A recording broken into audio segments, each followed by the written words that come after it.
Alami masalah otot, Calhanoglu diragukan tampil pada laga uji coba Inter Milan versus Chelsea.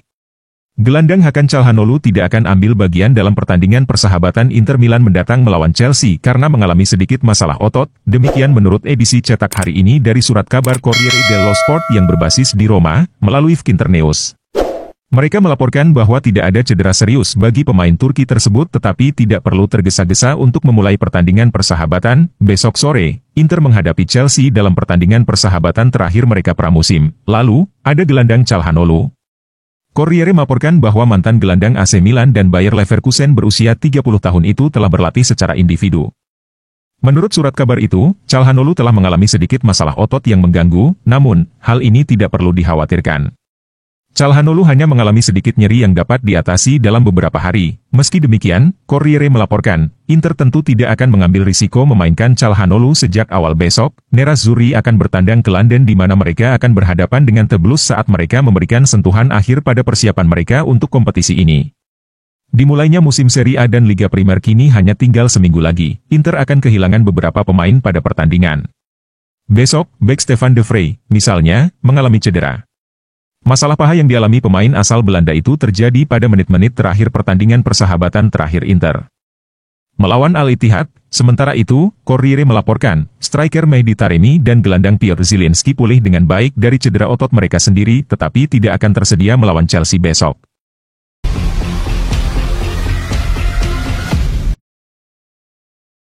Gabung AC Milan, Emerson Royal pilih nomor punggung keramat warisan Ricardo Kakà. AC Milan semakin dekat untuk meresmikan rekrutan ketiganya di bursa transfer musim panas ini dengan kedatangan Emerson Royal. Bek kanan asal Brasil ini akan bergabung dengan Rossoneri setelah AC Milan dan Tottenham Hotspur mencapai kesepakatan transfer permanen. Menurut laporan dari Milan News, kesepakatan untuk Emerson Royal telah dibuka kembali dan finalisasi dilakukan pagi ini.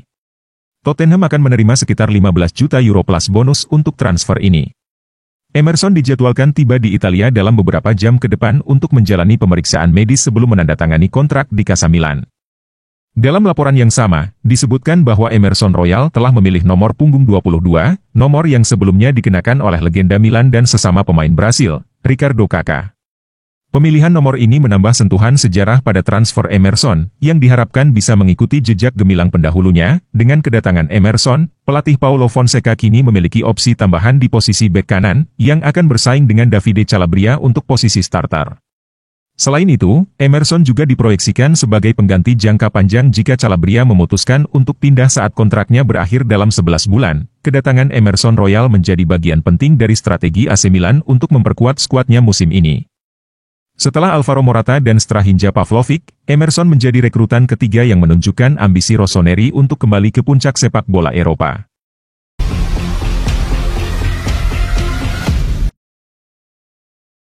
Augusto bisa memainkan peran ganda di Inter Milan pada musim depan.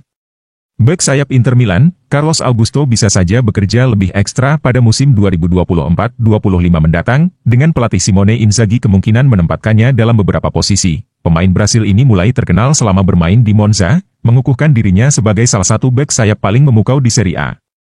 Performa kuat pemain berusia 25 tahun itu di Stadio Nupower membuat Inter terkesan dan kemudian merekrutnya di musim panas lalu. Dia didatangkan ke Stadio Meazza sebagai pelapis Federico Di Marco setelah kepergian Robin Gosens. Namun di tengah musim, Nerazzurri juga mendatangkan Tajon Buchanan yang diplot sebagai pelapis Di Marco di sayap kiri. Oleh karena itu, Augusto pun bermain di posisi yang lebih dalam sebagai pelapis Alessandro Bastoni. Namun, dengan cedera yang dialami Buchanan di musim panas ini, maka Inzaghi akan mengembalikan Augusto ke peran aslinya sebagai bek sayap dan juga merekrut bek baru. Pemilik klub, Oaktree Capital hanya bersedia merekrut pemain muda, namun, masih belum jelas apakah direktur klub akan dapat menemukan profil yang cocok untuk peran tersebut. Berbagai laporan telah mengaitkan Inter dengan sejumlah nama.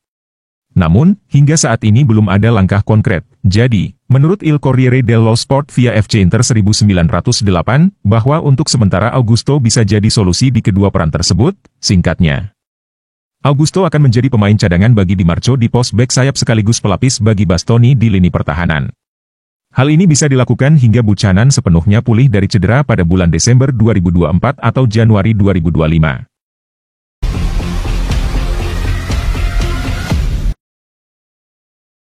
Juventus selangkah lagi pinjam Nico Gonzalez asal Fiorentina dengan opsi permanen di akhir musim.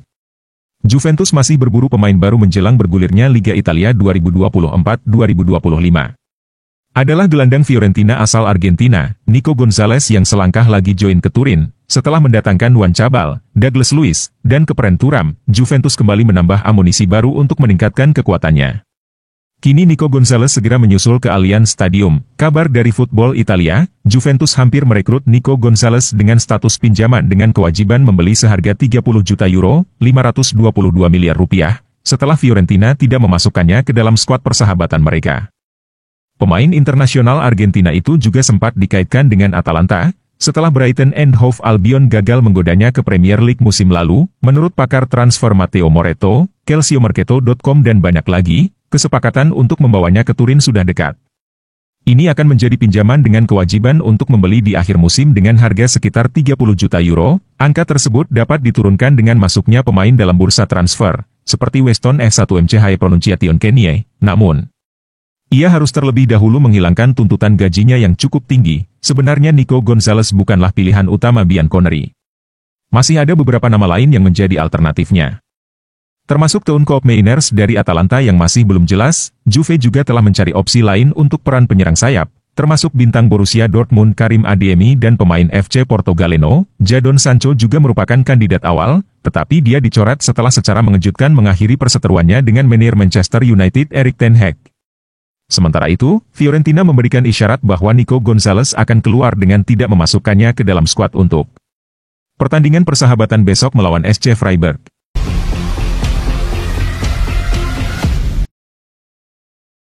Efek mega transfer Federico Chiesa pengaruhi nasib Luka Jovic di AC Milan.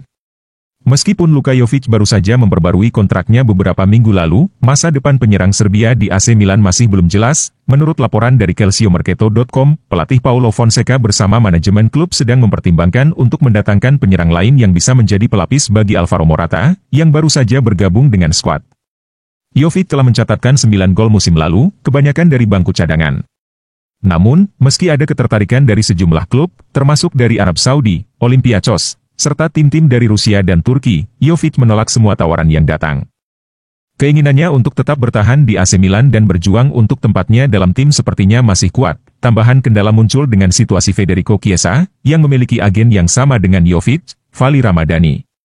Saat ini, Ramadani lebih fokus untuk mencari solusi bagi Chiesa, yang berusaha menemukan jalan keluar dari Juventus.